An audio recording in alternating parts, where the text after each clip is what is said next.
to the Space Youth Foster II, and I'm here to give you a crash course in the out-of-this-world theory of gravitational waves. This theory was thought about in 1960 by the great Albert Einstein, my favorite physicist and the GOAT of physics. This crash course started with a crash of epic proportions between two supermassive black holes that were traveling at near the speed of light for 1.3 billion years.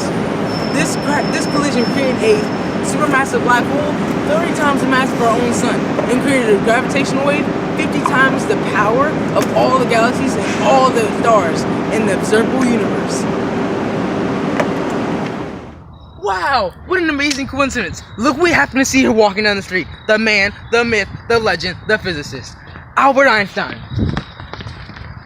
Mr. Einstein, what do you think of the latest developments of the LIGO project? Well, my greatest blunder turned out to be my biggest wonder. This way, share the man touch. So this is an infographic of the LIGO project, which was an experiment to be able to test Einstein's original theory of gravity waves, which is when space and time is distorted and stretched. And the LIGO project has two separate facilities, one in Louisiana and another in Washington State, to eliminate the uncertainty of the data that they collect.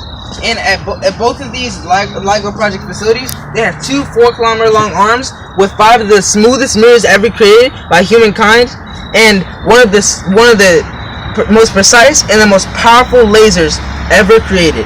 These lasers are so sensitive that you have to suck out all the air in the facility because it interacts with the laser, and that's enough air to suck out 2.5 million footballs, which makes this the second largest vacuum ever created.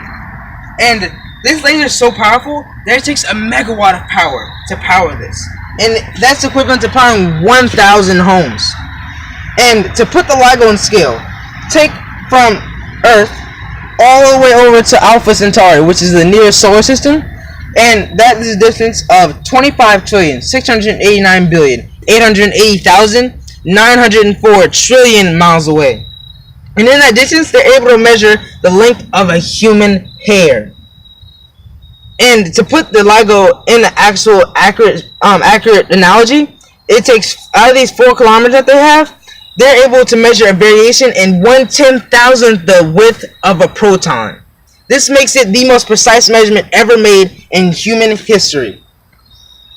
So this is what it takes to actually detect gravitational waves.